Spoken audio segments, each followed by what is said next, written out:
अंधेरी है रात तो क्या, अंधेरी है रात तो क्या, ऊंचे हैं ख्वाब तो क्या, ऊंचे हैं ख्वाब तो क्या, जुनून भी तो रखता हूँ आसमां में उड़ने का, जुनून भी तो रखता हूँ आसमां में उड़ने का।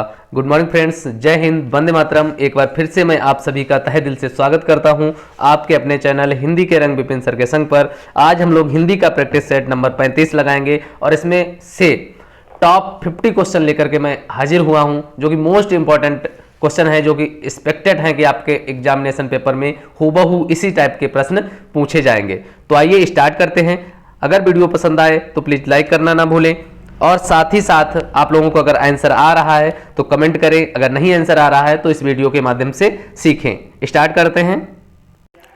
तो पहला क्वेश्चन आपकी स्क्रीन पर आज के वीडियो का, यमुना का पर्यायवाची है? ए कालिंदिनी, बी भागीरथी, सी यामिनी, डी कालिंदी। तो मैं आप लोगों को बता दूं कि यमुना का जो पर्यायवाची होता है दोस्तों, वो आपका होता है कालिंदी। क्या होता है? कालिंदी। यमुना का जो पर्यायवाची है वो कालिंदी है। और जो यामिनी दिया हुआ है, ये किसका पर्यायवाची? ये रात्रि का पर्यायवाची है। किसका है? ये रात्रि का पर्यायवाची है। भागीरथी जो होता है ये गंगा का पर्यायवाची है। किसका है? ये गंगा का पर्यायवाची है। नेक्स्ट क्वेश्चन नंबर 2 आपकी स्क्रीन पर, निम्नलिखित में इंद्र का पर्यायवाची कौन सा शब्द है? निम्नलिखित में इंद्र का पर्यायवाची शब्द कौन सा है? ए मधवा, बी अरविंद, सी मनोज, डी निलय। तो इसका जो राइट आंसर है दोस्तों, इंद्र का जो पर्यायवाची है वो आपका मधवा है। क्या है? मधवा। नेक्स्ट क्वेश्चन, सिंह का पर्यायवाची शब्द नहीं है। इस पर ध्यान देंगे, सिंह का पर्यायवाची शब्द नहीं है पूछा है।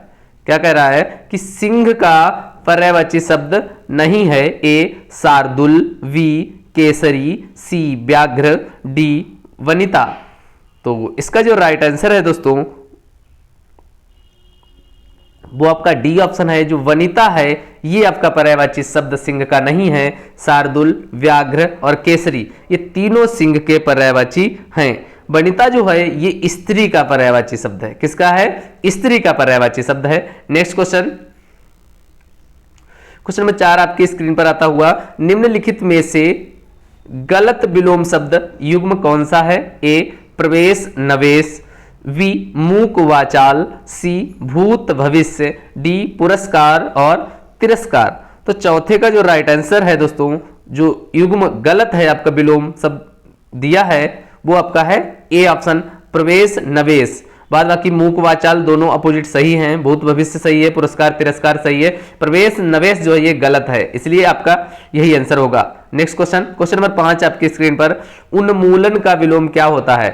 ए अवमूल्यन, वी विश्लेषण, सी रोपण, डी संश्लेषण।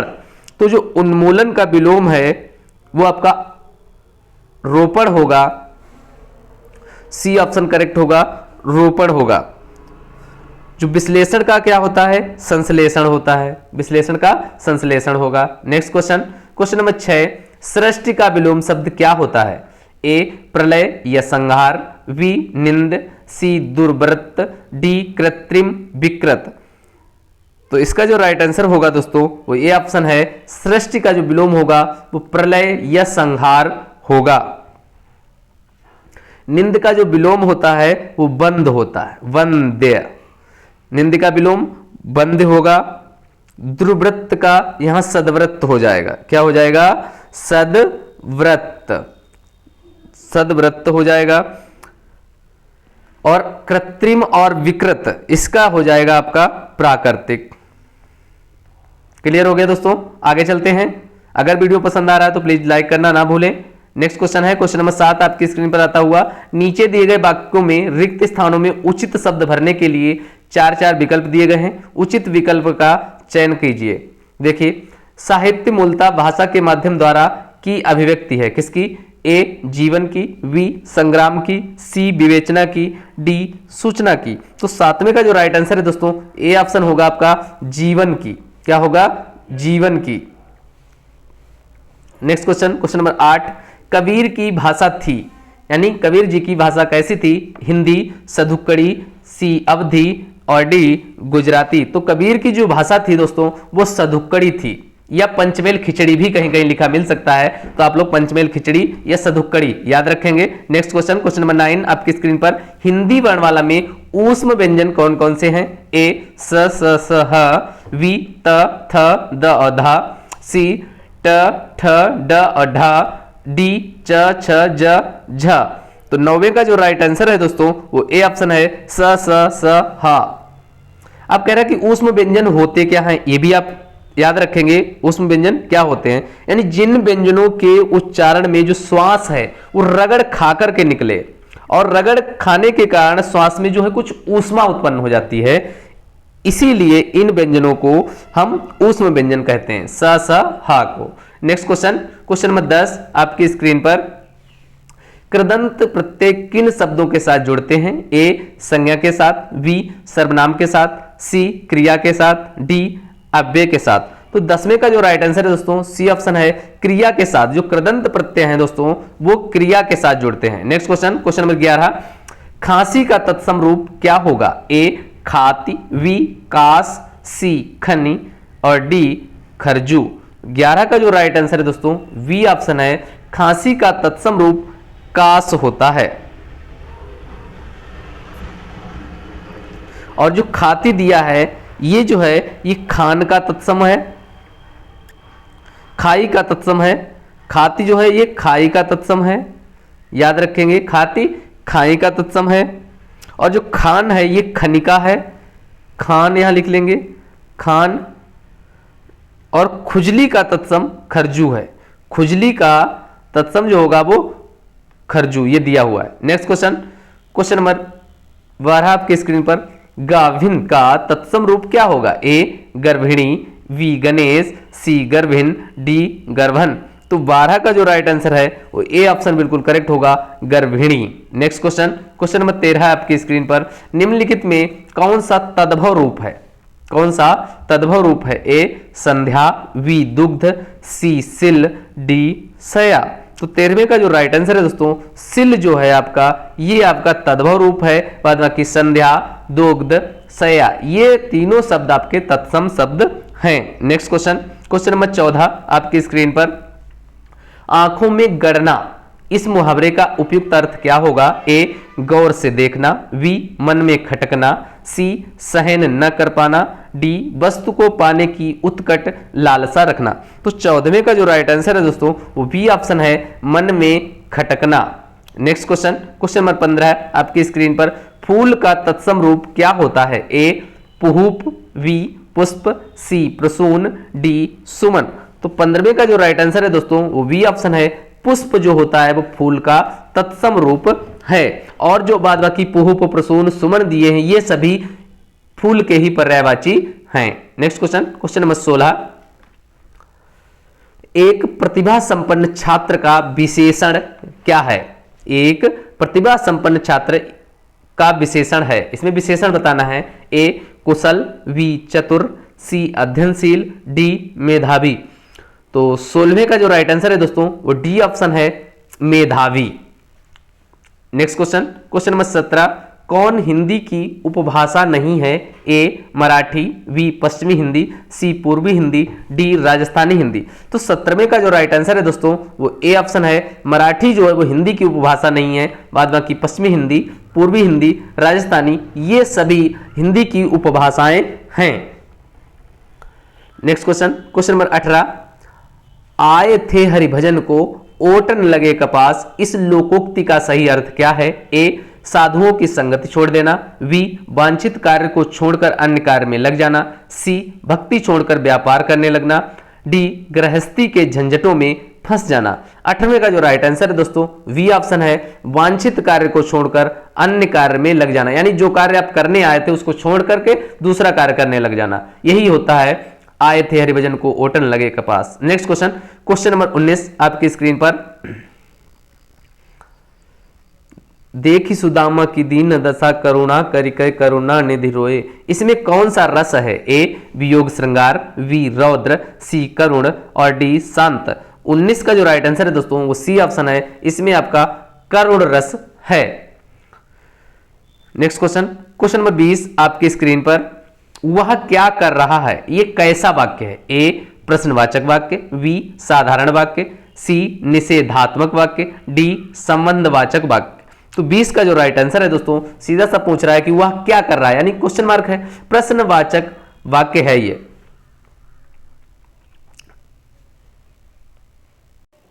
नेक्स्ट क्वेश्चन देखिए, कह रहा है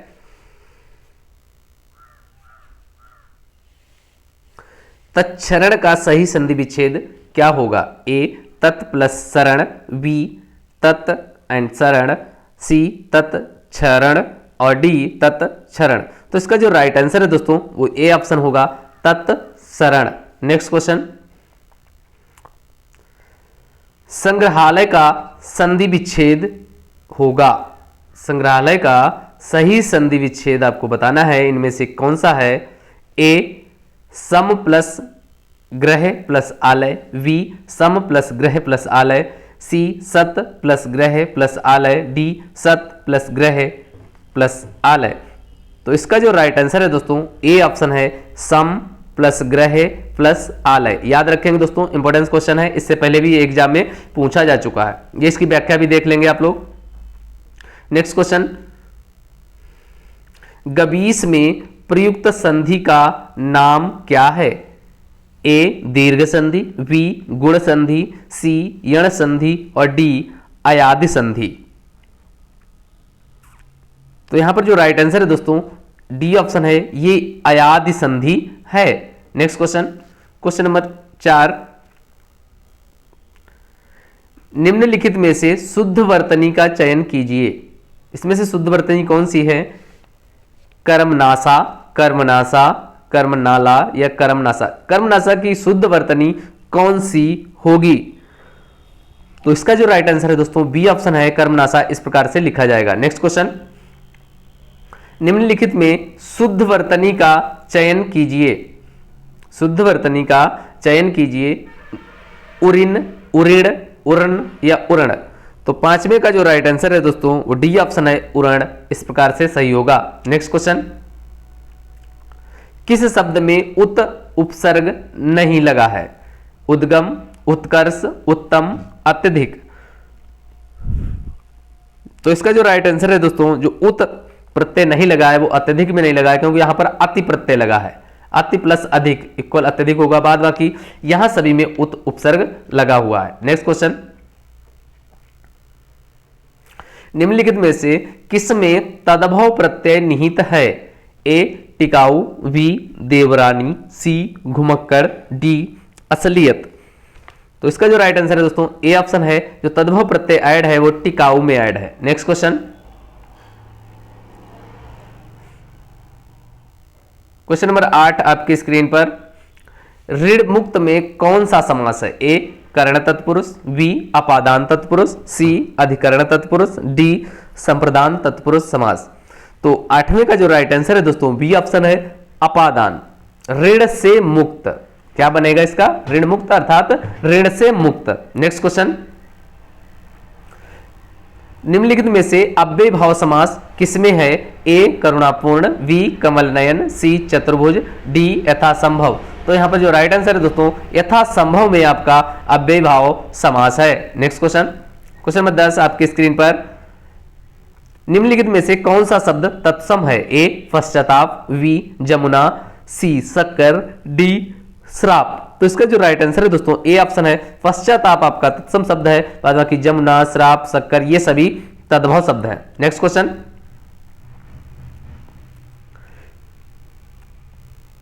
निम्नलिखित में से कौन सा शब्द तद्भव है? अब तद्भव पूछ रहा है, आपको तद्भव बताना है। ए तीक्ष्ण, बी ओखली, सी नासिक, डी पुत्र। तो यहां पर जो राइट आंसर होगा दोस्तों वो बी ऑप्शन होगा। ओखली जो है वो आपका तद्भव शब्द है। तीक्ष्ण का तद्भव तीखा होगा, क्या होगा? तीखा। और नासिक का होगा आपका नाक। पुत्र का होता है पूत। नेक्स्ट क्वेश्चन, निम्नलिखित में से कौन सा शब्द जातिवाचक संज्ञा है? निम्नलिखित में से कौन सा शब्द जातिवाचक संज्ञा है? ए पर्वत, बी मिठास, सी यमुना, डी गंगा। तो जो पर्वत है वो आपका एक जाति का बोध करा रहा है, यहां पर आपका जातिवाचक संज्ञा है। जो संज्ञा जाति का बोध कराती है उसे हम जातिवाचक संज्ञा कहते हैं। जैसे नदी हो गया, पर्वत हो गया, लड़का, लड़की, ये सभी क्या है, एक तरीके से जाति का बोध करा रहे हैं। नेक्स्ट क्वेश्चन, सब कुछ समाप्त हो गया, सब कुछ समाप्त हो गया में कौन सा विशेषण है? ए सार्वनामिक, बी संख्यावाचक, सी परिमाण बोधक, डी गुणवाचक। तो यहां पर कह रहा सब कुछ समाप्त हो गया, सब कुछ समाप्त हो गया, तो यहां पर आपका संख्यावाचक विशेषण है। और कौन सा संख्यावाचक होगा? तो कहेंगे अनिश्चयवाचक है, क्योंकि सब कुछ समाप्त, ये तो पता नहीं कितनी संख्या में समाप्त हो गया, सब कुछ अगणित हो गया आपका, यानी अनिश्चित संख्यावाचक है। नेक्स्ट क्वेश्चन, क्वेश्चन नंबर 14, निम्नलिखित में से कौन सा शब्द स्त्रीलिंग है? ए चीन, बी पीतल, सी देवनागरी, डी हिमालय। तो इसका जो राइट आंसर है दोस्तों सी ऑप्शन है, देवनागरी आपका स्त्रीलिंग शब्द है। नेक्स्ट क्वेश्चन, निम्नलिखित में से कौन सा शब्द अरण्य का पर्यायवाची शब्द नहीं है? अरण्य का पर्यायवाची शब्द नहीं है। ए कानन, बी कांतार, सी विपिन, डी सुरभोग। तो इसका जो राइट आंसर है दोस्तों वो सुरभोग जो है वो अरण्य का पर्यायवाची नहीं है। बाद बाकी कानन, विपिन, कांतार ये सभी अरण्य के पर्यायवाची शब्द हैं। और जो सुरभोग दिया है ये आपका अमृत का पर्यायवाची है। किसका? अमृत का। नेक्स्ट क्वेश्चन, निम्नलिखित में से कौन सा शब्द हिमांशु का पर्यायवाची शब्द है? ए निशाकर, बी सलिल, सी मतंग, डी सुरम्य। तो इसका जो राइट आंसर है दोस्तों ए ऑप्शन निशाकर। जो हिमांशु है वो निशाकर का पर्यायवाची शब्द है। इसके अन्य जो बनते हैं वो आपका सोम, सुधांशु, राकापति, विधु, चंद्रमा, इस प्रकार से। नेक्स्ट क्वेश्चन, निम्नलिखित में से कौन सा शब्द तर्कस का पर्यायवाची शब्द नहीं है? तर्कस का जो पर्यायवाची शब्द नहीं है वो बताना है। ए तुणीर, बी त्रोण, सी निसंग, डी करवाल। तो 17 का जो राइट आंसर है दोस्तों वो डी ऑप्शन है। नेक्स्ट क्वेश्चन, कृत्रिम का विलोम शब्द है? ए नैसर्गिक, बी सर्गिक, सी वित्रिम और डी अकृत्रिम। तो कृत्रिम का जो विलोम शब्द है वो नैसर्गिक होगा। नेक्स्ट क्वेश्चन, क्षणिक का विलोम शब्द क्या है? क्षणिक का विलोम शब्द क्या है? ए शाश्वत, बी अक्षणिक, सी विक्षणिक, डी दुर्गम। 19 का जो राइट आंसर है दोस्तों ए ऑप्शन है, क्षणिक का जो हो जाएगा विलोम शब्द वो आपका शाश्वत होता है। नेक्स्ट क्वेश्चन, बसही पक्षी बोलही बहु भाखा, करही हुलास देखी कहे शाखा। इन पंक्तियों के पूछ रहा है कि रचनाकार कौन है? ए तुलसीदास, बी कबीर, सी जायसी, डी रामानंद। तो इसका जो राइट आंसर है दोस्तों ये जायसी के काव्य से उद्धृत है। सी ऑप्शन इसका बिल्कुल करेक्ट हो जाएगा।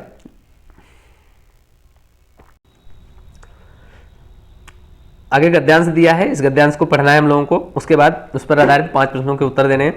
मनुष्य क्रियाशील प्राणी है, चुपचाप बैठना उसके लिए संभव नहीं है। इसी प्रवृत्ति के कारण समाज में समय समय पर काम, क्रोध, लोभ, मोह, घृणा, भय, उत्साह, शांति, दया, आशा, हर्ष आदि का प्रादुर्भाव होता है। साहित्यकार इन्हीं भावनाओं को मूर्त रूप देकर साहित्य का निर्माण करता है। मनुष्य के बिना समाज और समाज के बिना मनुष्य की सत्ता संभव नहीं। समाज का केंद्र मानव है और साहित्य का केंद्र भी मानव ही है। साहित्य और समाज का प्राण और शरीर की भांति गहन रिश्ता है। साहित्य का जन्म समाज के बिना संभव नहीं और अच्छे समाज का जन्म साहित्य के बिना संभव नहीं। समाज को साहित्य से नवजीवन प्राप्त होता है और साहित्य समाज में गौरवान्वित होता रहता है। प्रत्येक साहित्य अपने युग से प्रभावित होता है। साहित्य किसी भी समाज या राष्ट्र की नींव है।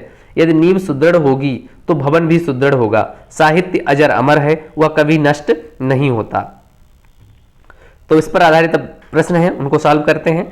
व्यक्ति में भय, शांति आदि भावों के होने के क्या कारण होते हैं? ए व्यक्ति का शांत रहना, या निष्क्रिय होना, या क्रियाशील होना, या सजग सावधान रहना। तो यहां पर जो राइट आंसर होगा वो आपका होगा व्यक्ति का क्रियाशील होना। नेक्स्ट क्वेश्चन, साहित्य सृजन के लिए आवश्यक है, क्या आवश्यक है? ए क्रियाशीलता, बी ज्ञानवान होना, सी संप्रेषण कौशल का होना, डी काम क्रोध आदि प्रवृत्ति का होना।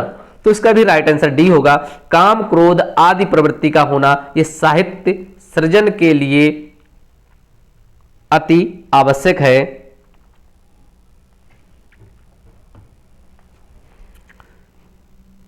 नेक्स्ट व्याख्या आप लोग देख लेंगे अपने आप। क्वेश्चन नंबर नेक्स्ट देखते हैं, समाज साहित्य से उसी तरह जुड़ा है जैसे बुद्धि और चिंतन, देह और प्राण, हाड़ और मांस, पुष्प और लता। तो 103 का बी आंसर बिल्कुल करेक्ट होगा, देह और प्राण। नेक्स्ट क्वेश्चन, साहित्य अजर अमर है, वाक्य में आए अजर शब्द का अर्थ क्या होता है? ए जिसे जंग ना लगे, बी जिसे मृत्यु का भय ना हो, जो कभी बूढ़ा ना हो, जो जर्जर हो गया हो। तो इसका जो राइट आंसर है दोस्तों, जो कभी बूढ़ा ना हो उसके लिए कहते हैं अजर। नेक्स्ट क्वेश्चन, साहित्य से नवजीवन प्राप्त होता है, साहित्य से नवजीवन प्राप्त होता है, वाक्य के रेखांकित शब्द में कौन सा समास है? नवजीवन में बताना है कौन सा समास है। ए अव्ययभाव, बी तत्पुरुष, सी बहुव्रीहि, डी कर्मधारय। तो इसका जो राइट आंसर है दोस्तों डी ऑप्शन है, कर्मधारय समास होगा। नेक्स्ट क्वेश्चन, निम्नलिखित में से कौन से शब्द की वर्तनी शुद्ध है? आपको बताना है वाल्मीकि कौन सा शुद्ध लिखा है। ए वाल्मीकि, बी वाल्मीकि और सी वाल्मीकि, डी वाल्मीक। तो कौन सा आपका करेक्ट लिखा हुआ है बिल्कुल वाल्मीकि? तो इसका जो राइट आंसर है दोस्तों ए ऑप्शन है, जो वाल्मीकि इस टाइप से बिल्कुल शुद्ध लिखा है, बाद बाकी ये सभी गलत लिखे हुए हैं। नेक्स्ट क्वेश्चन, पवन शब्द का पर्यायवाची नहीं है, पवन शब्द का पर्यायवाची नहीं है। ए समीर, बी अनल, सी मारुत और डी वात। तो इसका जो राइट आंसर है दोस्तों बी ऑप्शन अनल नहीं है, क्योंकि ये अग्नि का पर्यायवाची है, बाद बाकी पवन, समीर, मारुत, वायु, हवा ये सभी हवा के पर्यायवाची हैं। Next question, question number next देखते हैं, मितव्यय का विलोम शब्द क्या होता है? ए अपव्यय, बी अल्पव्यय, सी कृपण, डी बहुव्यय। इसका राइट आंसर ए होगा, मितव्यय का अपव्यय। नेक्स्ट क्वेश्चन, दोपहर के बाद का समय क्या कहलाता है? दोपहर के बाद का समय क्या कहलाता है? ए पूर्वाह्न, बी अपराह्न, सी मध्याह्न, डी प्रातराह्न। तो इसका जो राइट आंसर है दोस्तों बी ऑप्शन है, वो अपराह्न कहलाता है दोपहर के बाद का समय। नेक्स्ट क्वेश्चन, प्रत्यर्पण शब्द में कौन सा उपसर्ग लगा है? प्र या प्रति या प्रत्यय या पर। तो इसका जो राइट आंसर होगा दोस्तों बी ऑप्शन है, प्रति प्लस अर्पण यानी प्रत्यर्पण, प्रति उपसर्ग इंक्लूड है इसमें। नेक्स्ट क्वेश्चन, कड़ू आहट में कौन सा प्रत्यय है? ए हट, बी ट, सी आहट, डी आहा। तो इसका जो राइट आंसर है दोस्तों सी ऑप्शन है, आहट प्रत्यय ऐड है, कड़ुआहट। नेक्स्ट क्वेश्चन, 14 सितंबर 1949 ईस्वी को भारतीय संविधान ने हिंदी को भारत संघ की कौन सी भाषा का दर्जा दिया गया था? ए राजभाषा, बी राष्ट्रभाषा, सी लोक भाषा, डी संपर्क भाषा। तो इसका जो राइट आंसर है दोस्तों ए ऑप्शन है, राजभाषा बनाने का दर्जा दिया गया था। 14 सितंबर 1949 ईस्वी को हिंदी को भारत संघ की राजभाषा घोषित किया गया था आर्टिकल 343 ईस्वी में, आर्टिकल 343 में बताया गया था दोस्तों। नेक्स्ट क्वेश्चन, उत्तर प्रदेश में राजकीय कार्यों में किस भाषा का प्रयोग होता है? उर्दू, हिंदी, अंग्रेजी, भोजपुरी। तो यहां पर राइट आंसर है दोस्तों हिंदी भाषा का प्रयोग होता है। नेक्स्ट क्वेश्चन, का वर्षा जब कृषि सुखाने तब कहा जाता है जब कोई समय पर काम नहीं हो, समय को व्यर्थ गंवा दिया जाता हो, समय का लाभ ना उठाता हो, समय का पालन करता हो। तो यहां पर जो राइट आंसर होगा दोस्तों ए ऑप्शन होगा, समय पर काम ना हो रहा हो। नेक्स्ट क्वेश्चन, तलवे चाटना इस मुहावरे का प्रयोग तब होता है जब कोई पांव दबाता है, चापलूसी करता है, इधर उधर की हाँकता है, तलवों में छाले हो जाते हैं। तो इसका जो राइट आंसर है दोस्तों बी ऑप्शन है, चापलूसी करता है। व्याख्या आप लोग खुद देख लेंगे। अगर आप लोगों को इसकी पीडीएफ चाहिए तो मैं लिंक शेयर कर दूंगा, आप लोग कमेंट कर देंगे। और अगर वीडियो पसंद आया है तो प्लीज़ लाइक करें, शेयर करें एंड सब्सक्राइब करें।